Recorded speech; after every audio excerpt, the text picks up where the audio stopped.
I am super excited to be talking with inspirational speaker, advocate, husband, father, Michael Kutcher. He has such an inspiring story to share with us and a whole new way to look at life. Welcome, Michael, to the new mid. Thank you, Michelle. I appreciate you having me on. Well, you have such an amazing journey and great story, and I'm so excited that you are here to share it on the new mid. We talked earlier about some of the things that we're going to talk about, but one of the things when we're in midlife, and the new mid is all about, it's not our mom's middle aged, we're hopefully healthier. But when we're in this stage of our lives, we look back on the first half, and hopefully that sort of helps us pave the way to a better second half.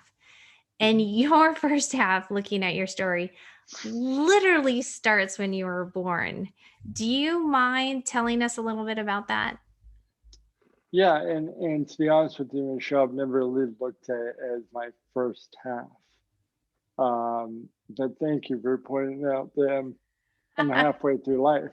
Um, being 43, I guess I probably am. I don't have a perception of life that way.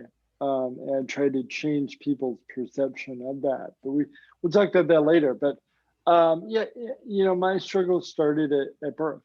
Um, I was born an unexpected twin, and struggled to survive and get oxygen as a child, and almost my parents almost lost me during that process. So that was really kind of my first challenge, being born. And my twin was born at roughly, I think, 9, 10 pounds, normal, healthy baby.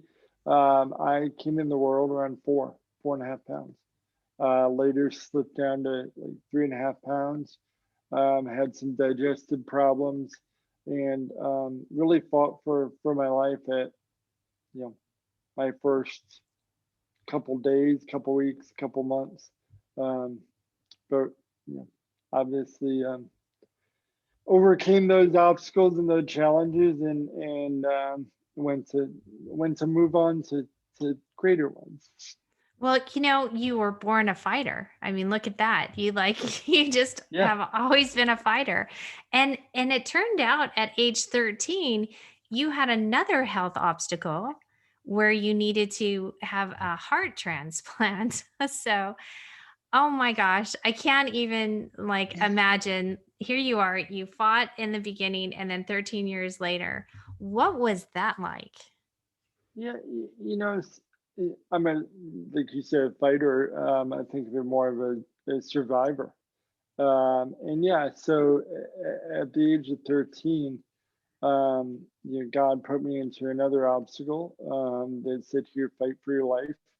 Um, and it's really no correlation between the disability and between, I'm sorry, between being born, which actually I developed cerebral palsy due to the overabundance of oxygen during birth. But there's no correlation with that in my heart. I often say that I just got the wrong end of the stick, and I became ill when I was 13 in the eighth grade, and um, we thought it was just common flu. I had all the common flu symptoms. Little did we know the virus was attacking my heart, and I would be given 3 to 4 weeks to live, and that would come down to 48 hours and 24 hours. And I'm just fortunate to receive the gift of life. Oh my gosh. I can't even imagine what was going through your mom's head because your mom's mind. And a lot of our listeners here on the new mid are moms that have kids with autism or cancer or cerebral palsy, and they're holding on. They're doing a Mhm. great job, but they're holding on. your mom has to be just gold star. I mean, incredible to have that. And I read somewhere that she actually was the one that noticed at 3 years old that you weren't developing the same as your twin brother. And so she kind of became the big advocate for you figuring out what was going on. What would you say was the key to your mom going through that with you as an infant and then later on as a teenager? Yeah, you mentioned my mom basically early diagnosis. She had my twin to compare me to, and also an older sister to kind of compare that, realize that Michael wasn't developing the way that he should be. And my mom's a super mom, Yeah. really kind of a bulldog that just doesn't give up. And maybe that's where I had the fighter mentality in me, is she just kept demanding answers. And once we got the answers, we better understood my diagnosis and better understood kind of therapies and treatments and resources that we had. But my mom was really just still there by my side, doing home resources and home therapies and things. Um, you asked a great question, really what's in my mom, and to have her go through all this, not only that, but my surgery, and it's really just a perception, right? I think that, and it's one that I've held all the way through my life, is um and correlate it back to a it's odd that my mom has this, but then I also correlate the story back to an incident that happened with my brother and I on a basketball court at a very young age, where I kind of, I was struggling with the basketball game and I was losing. And he basically sat me down, and I was blaming my deficiency of doing well on my cerebral palsy, on my disability. And my brother said, like, what are you going to do? Right? I can't, I can't go and make shots for you. I can't help you be, make this shot or achieve your goals, essentially, is what he was saying. And if you think about it, it's kind of the same mentality that maybe my mom had. Like, you're in this environment, right? And speaking to your listeners that maybe you're going through challenges with children with disabilities or any type of challenge. We, we go through this, you're in this environment, and we can ask for help and we can ask for assistance to get us through challenging times. But isn't it really amongst us to even ask for the help? It's our challenge, our obstacle to overcome, and it's incumbent upon us to take that on. And no one else can really take that on but us. So it's really the perception of, are you going to be a victim or are you going to be a victor? And um, I'm not saying that it's easy, because it's not. We all go through difficult challenges and times, but it's your perception of that challenge that can really drive the outcome. It's the thought process of saying, "Hey, I understand I had this conflict or the challenge, this obstacle, but think of it as, where is the opportunity in this obstacle? Where's the opportunity to learn something different, give back to someone else, or be productive through this opportunity?" And that's why I say that I always like to, my phrase is turning obstacles into opportunities for people. Oh, I love that. And it's so true. It's all how you look at a circumstance. And we all are given circumstances. And what an amazing mom you had to show you sort of how to turn obstacles into opportunities. So I just wanted to give her a little shout out there and to all the Yeah. moms who are doing that for their kids. Well, Michael, you mentioned your twin brother, and your Yep. twin brother is Ashton Kutcher, the actor. Hmm. And what's really interesting is when I was researching this story, researching you, there was a story that was saying that he sort of outed you in 2003 in an interview, and that you were all upset, and Hmm. you can set the record straight, whatever that is. But what I find interesting is a lot of us are hesitant to speak out. A lot of Hmm. us maybe are kind of like, no, I'm not called to do that. But then once you were sort of put on to the public stage, you have done amazing work. You are inspiring so many people. So, do you think that little nudge, you know, what you've done, again, turning, it might not have been an obstacle, but how amazing is that? And I have to say, you're very funny too when you get on stage and you talk Thank about you. being the skinny and Yeah. Yep. Well, thank you. You know, I really viewed that situation as an obstacle. It was a personal obstacle that I had within myself that I wasn't comfortable with. You call it outing yourself, or just telling people that I have a disability, and um, and we've talked that I don't really like that phrase. It's more of a diffability. We'll get to that, but um, it took him to kind of say publicly that my brother has a disability for me to better come to grips with it and understand that I am different. I have different capabilities, different abilities than other people do. But we all have different abilities, right?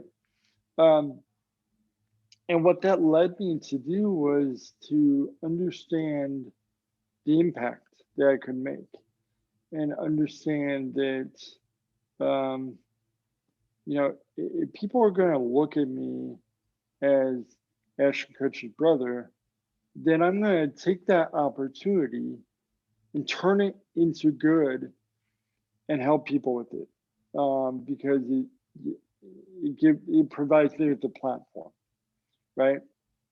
So, um, I'm on this journey to change people's perspective of the way that they view people with different abilities, and the way that they view life, because I definitely view life differently. Um, but there's still so much more work to be done, and I don't think that the work ever stops on these two fronts. Um, so, I mean, is it inspiring to other people? That's awesome, um, and that's part of my goal, is just to impact one person. Um, and I really enjoy what I do as well.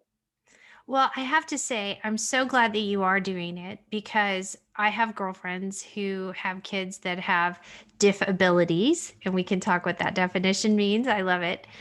But you are giving them hope for their child to be able to grow up and have a full life. And you are giving them a voice that they didn't have before. So thank you. Thank you so much for doing that and for changing the word. And hopefully we will, be out there screaming it to the mountaintops, but changing the word disability to diffability. And can you tell us, how did that come about? How did you figure that one out? Yeah, back to your point of you know the productivity and showing people that you can be productive. I think it's important to call that out. I have cerebral palsy. It's a disability, but you know what? I have children. I own my own home. I have. I'm married. I work. as an executive with a large insurance corporation, um, I'm pretty damn productive, right? And I live a pretty normal life. And I have the same challenges that we all have. Oh, and look at me, by the way, I have a disability, right? It has no bearing on my capabilities to achieve something and to do things. And I hope that I am, inspiring to people and um, showing people that they can achieve whatever they want to achieve. To my coin to diffability, I started as I started my journey in the disability realm and really on the landscape and looking at what was going on. I just I kept using the word disability. And really the only reason I use it now is so people understand what I'm talking about. But because it's the phrase we all use. But really, when you break the word apart, it's really a negative word. If you look at the prefix of dis and all the ways that we use the prefix of dis, they're negative. I mean, think of disassociate, you disapprove. I mean, you can name one or two, and they're probably a negative. So, yeah, I just started thinking to myself, like, there's nothing negative about my abilities, and there's nothing negative about anyone's abilities. They're just different. And on that front, like, what would it look like if we all had the same abilities? The world would not be the way it is today. And when you look at two different people, you know, I had the ability, we'll just take you and I, for example, Jenny. I'm just going to go out on a limb and say that maybe you would not be comfortable standing in front of 4,000 people giving a keynote speech, right? Fair to say Yeah. that maybe that would not be in your ability comfort zone, or you Okay. wouldn't have the ability to do that. Okay. I love doing that. I can do that all day long, right? So we have different abilities, even on the smallest little, like, smallest little subject. Um, and it's about time that we start recognizing them as different abilities and not disabilities, and embracing them. If I can't do something and I don't have the ability to do something, I accept that. I'm okay with that. But if it's something that, like, for a business perspective, that I want to do and I don't have the ability to achieve it because that's not my skill set, I find someone that does and that can do it, right? But I think that it's also the society accepting. First of all, you've got to accept your own abilities and know what they are, and know what they're not, and be comfortable with that. And maybe that's where it starts, right? Because we've always heard that in order to love someone else, you have to love yourself. So maybe accepting your own abilities is step one. Step two is then you have to look at other people and accept their abilities and what they don't have abilities to achieve. And I think that once we do that and once we embrace that, we're gonna have a better world. Absolutely. And I love, how you talk about we all have different abilities. And when you break it down like that, it makes so much sense. And I love looking at it that way. I watched one of your YouTube, speaking of you being a speaker, and you were talking about why you were so skinny and how you're such a good looking twin. I love that, and I love how you use humor. How has humor helped you on this journey? No, I think it goes to my approach on life. Um, you know, what I'm a social humor guy, and I think that life is too short not to look at a lot of things and just laugh at them. My wife and I always have her cracking up because there's just little stuff I'll find that I make a joke about, right? And it's humorous, and I don't think that we only have so much time.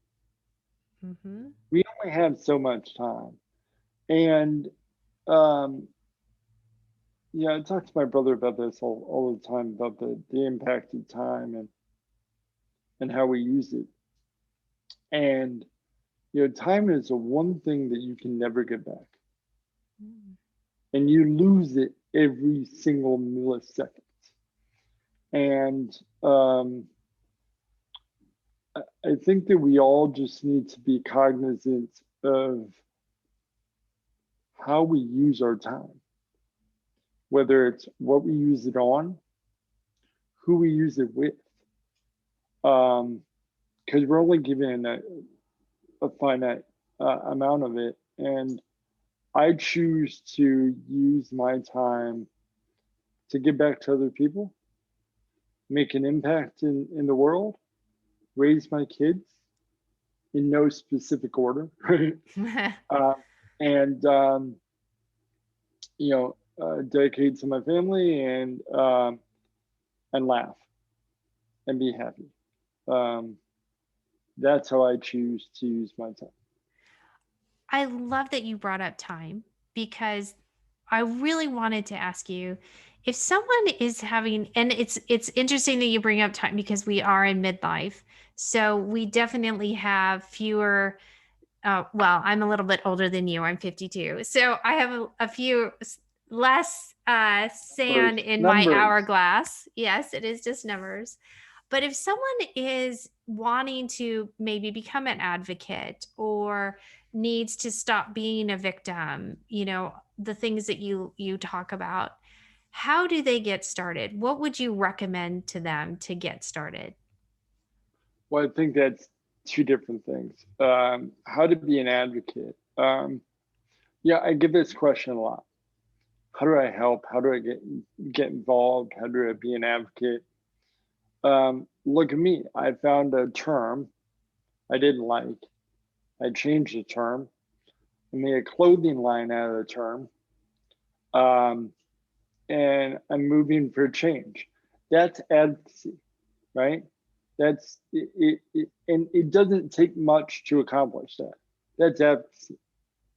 Um, you don't need to be, and this is a misconception that some people have is that, oh, I don't have the time, I don't have the money, I don't have the resources, I don't know where to start. Um, Remember when I said that if you don't have the ability, find someone that does, Mhm. right? So that would be my first thought is get connected with other people that may have already gone down the track and jump on their train. Um, and you don't need money and you don't need a lot of the things you might think you need. You need the passion. And when I'm speaking to an audience, whether it's 4,000 people or it's 50 people, I don't I don't aim to please all. I don't try to connect with all. I did at first. And then I saw a guy in the front row humming and hawing and acting like he didn't want to be there. And then I realized, you know what? He doesn't want to be there. And that's okay because today's not his day to receive my message. But then I get the countless number of people afterwards that come up to me and tell me I need to hear that. And the responses I do get from my keynotes. And I thought, that's my goal. It's not to affect all 50 or 4,000 people in the audience. It's to hit one. So you might misunderstand advocacy as being a part of a large organization, really impacting change.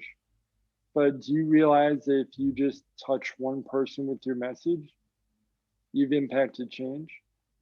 That if one person buys a t-shirt or a sweatshirt from me with Diffability and they wear it, that I'm impacting change, you know? And then, so that's on the advocacy part. The second part of your question, I believe, is on what do they do if they're still in the Victim if mode. they're a victim Hmm. mode. Um, Wake up. Um, it's I can sit here and tell you there's a magic pill to take. Uh, but that'd be lying to you. Um, it's a mentality. It is a mentality. It is a perception that you have of the world and of everything around you and what's impacting you. I mean, I could have, from my life standpoint, I could have said, okay, I have a disability. I can't do anything. I can't achieve these different goals. So poor me. I could have went through my surgery and said, you know what, that was tough, and like I can just like apply for disability from the government maybe, and I'm just throwing stuff out there, right? But it's I choose not to be a victim. We all have choices in life, and um, it's really that simple. When are you going to wake up and look at the world and say, you know what? Some people don't have the opportunity to just wake up. I started my day off pretty damn good. And that's why I say every day is, wow, I woke up.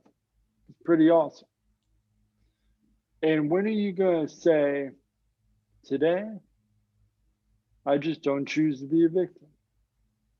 And I'm going to find ways, I'm going to find resources, find people that maybe have the ability to assist me, because it's okay to, when I'm talking about like, it's your opportunity and you're the one that has to make that shot and it's on you. Yeah, it's on you, but there's no reason why you can't ask other people for help.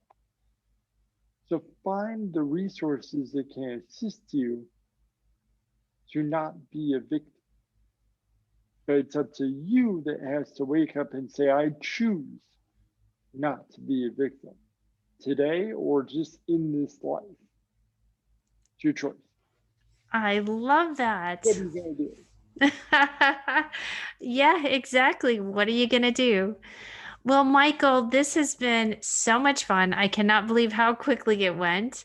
If people wanted to get in touch with you, what is the best way for them to contact you? Yeah. So I'm on all of the socials, Insta, Twitter, at mkutch, MKUTCH. And I'm also, you can directly contact me through contacting me on my website, which is michaelkutcher.com. And then you can also see the Diffability shop on there as well. Oh, fantastic. And I'll have those links in the show notes as well. Thank you Awesome. so much, Michael, for being here on the new mid. Thank you for the opportunity. Bye, Michelle. Bye.